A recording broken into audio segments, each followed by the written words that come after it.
Hello and a big welcome to your first Mastering the Basics English Speaking Complete lesson. We're going to be learning core English language skills throughout this module of the course.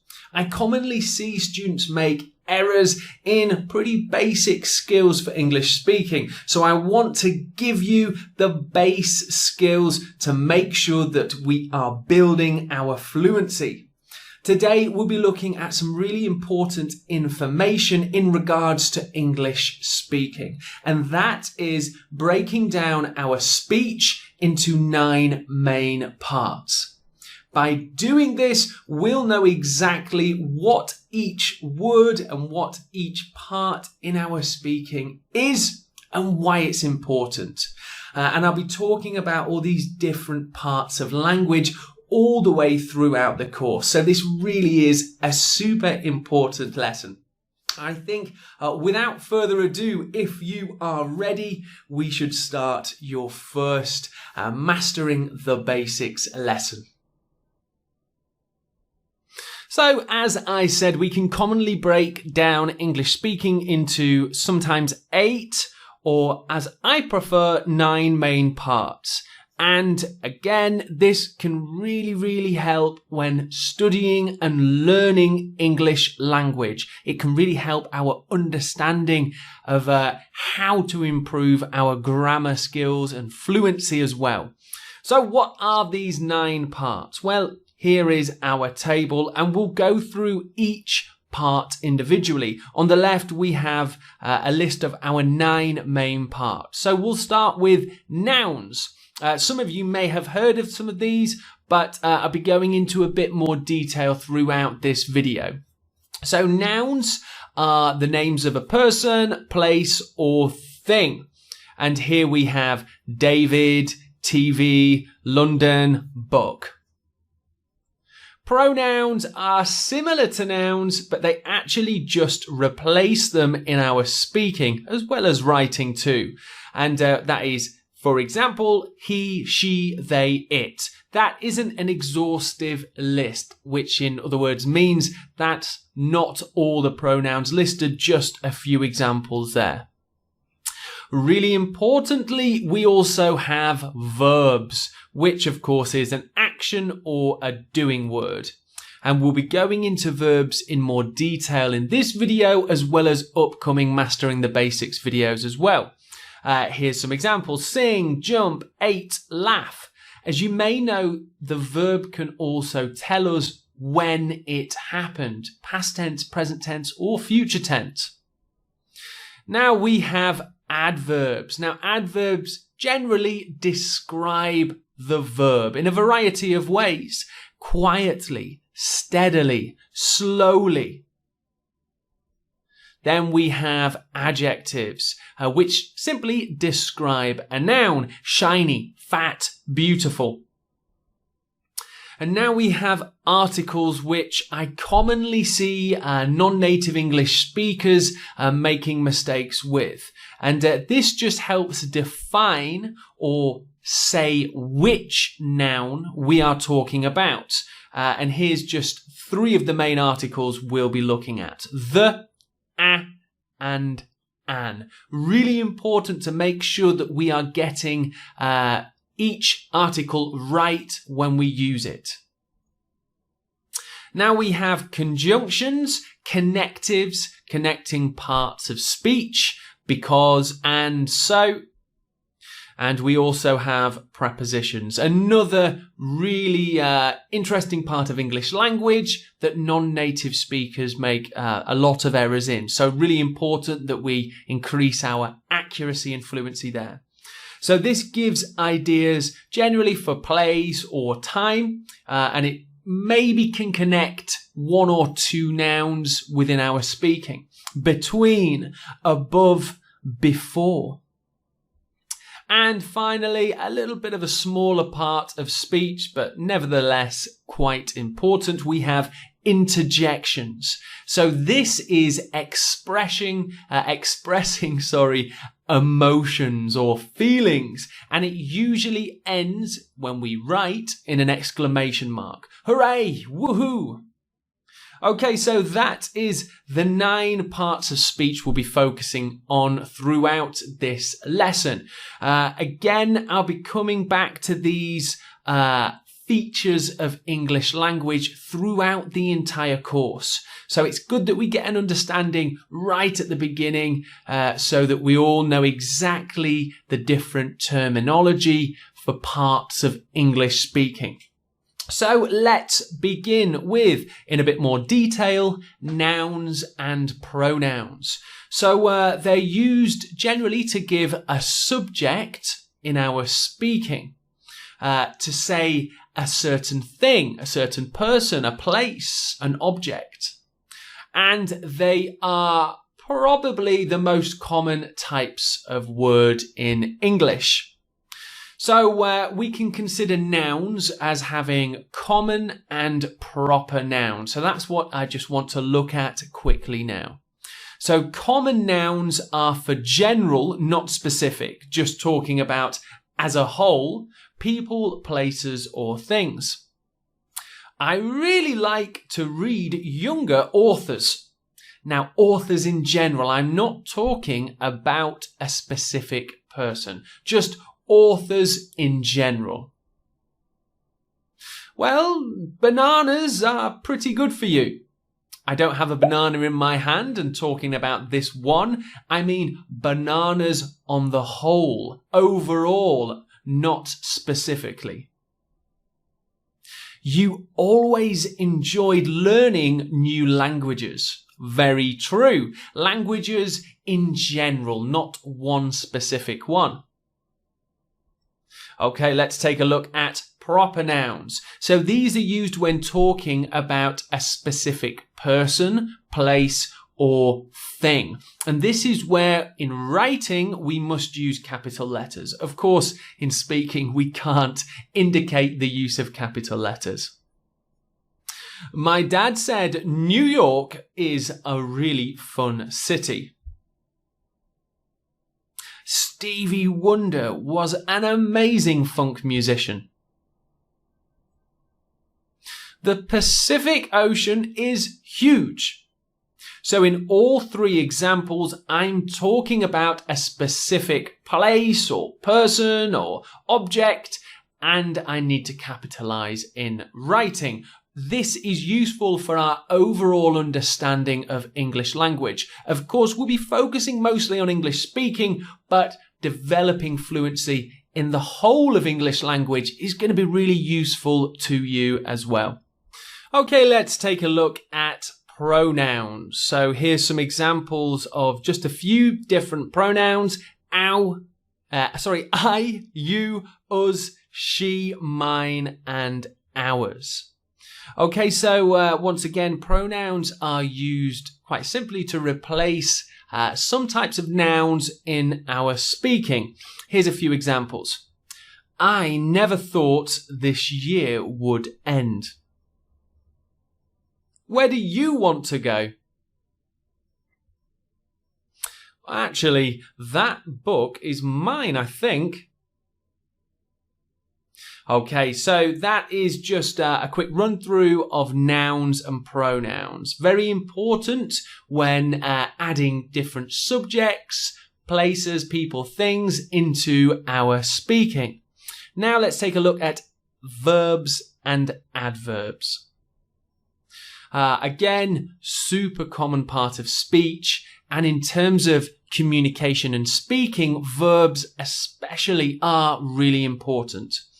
So, as you may know, doing or action words, but depending on the verb form, how we say it, how we write the verb, it can also tell us about the time, past, present, future tense. Has the action happened yet, or will it happen in the future?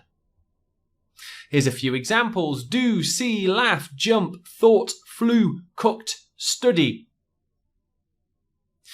I thought I would never win the lottery. Adverbs quite simply describe verbs. So we use them next to a verb to give the verb a bit more information. Quietly, slowly, funnily, quickly, sleepily. as you can probably see, often ending in ly, lee. I slowly crept back into bed. So in green, our adverb slowly, and it's linked to this verb crept in red. It gives crept more information. We did this action slowly. Okay, so next up we have adjectives and articles. Adjectives, super useful. We can commonly see adjectives and articles next to each other. Quite simply, adjectives describe a noun. They give more information about the noun. Here's some examples. Thick, tall, red, big, beautiful, quiet. And here we can see a sentence. I must say you are a very tall guy. Guy, of course, is our noun. Tall is our adjective. Okay, articles. Really important that we are accurate in our use of articles, because a common mistake made by people learning English. Define the noun. They tell us which noun we are talking about. And there are 3 articles that we'll take a look at quickly. A, an, and the. A big pool would be awesome. Not a specific thing. I'm not talking about a pool I know or a pool I can see. I'm talking about a pool, a swimming pool in general. A big pool would be awesome. I would love a big pool. Not specifically any pool, just a big one, whichever it may be. Now, an apple is very delicious. Again, not a specific thing. Now, quite simply, an apple. Sounds strange, an apple. If our noun, apple, begins with a vowel, A, E, I, O, or U, then the article we use is an. So apple begins with A, so we'll need an apple. This is a really, really common mistake that English speakers, both native and non-native, make. Another one could be egg. It's not a egg, it's an egg. An egg. Okay, lastly, we have the. The noisy dog is really loud. And here we are talking about a specific dog. I can see it maybe, or I know this dog. The noisy dog is really loud. So just important that you are very careful in your use of articles. A, an, and the. Okay, so let's take a look at conjunctions, prepositions, and interjections, the last 3 parts of speech we'll be looking at. But I'd just like to focus on conjunctions first. So conjunctions are used to link ideas or parts of speech together. Now, later in the course, when we start getting to these more advanced skill-based lessons, I'll be talking about how conjunctions link clauses.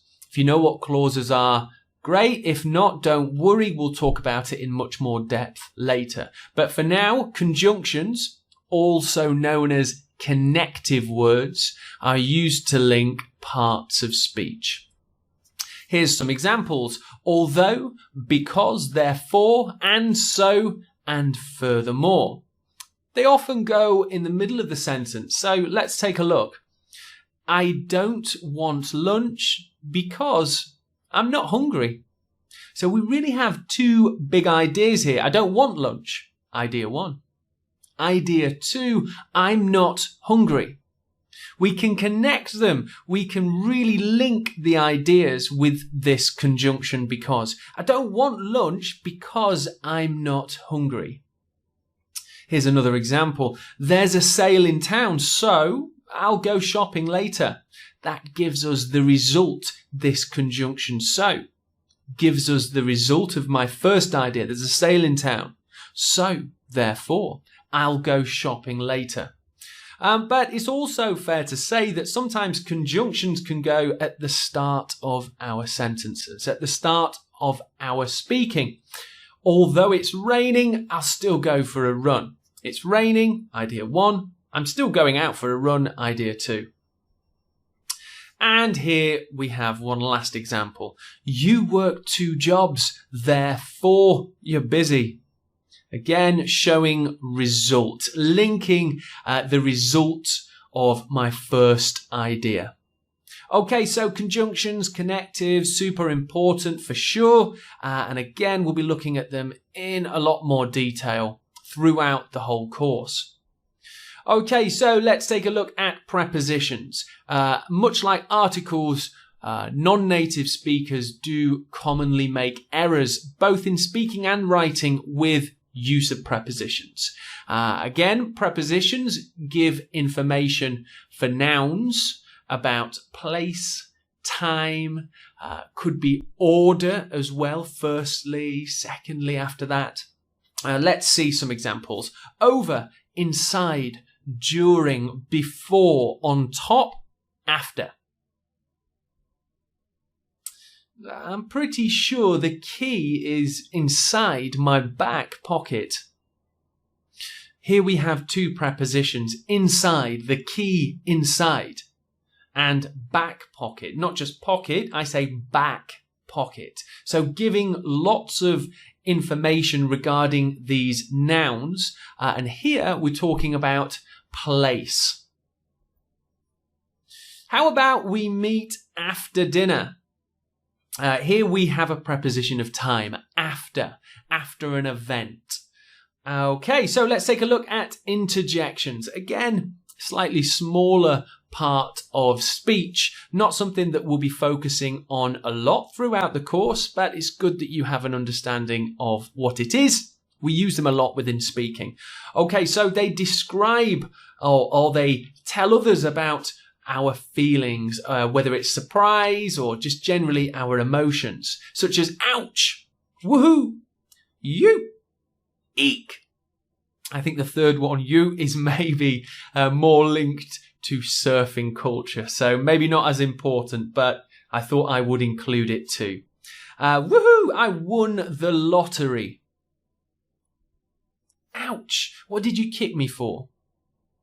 Now, it's worth saying interjections really aren't so important in written English. They may be used in stories, in fiction stories, but generally they're more important in verbal communication, speech, which, of course, is our focus throughout this course. Okay, so that is a run through of those 9 parts of speech, a really useful introduction to all these different parts of our speaking.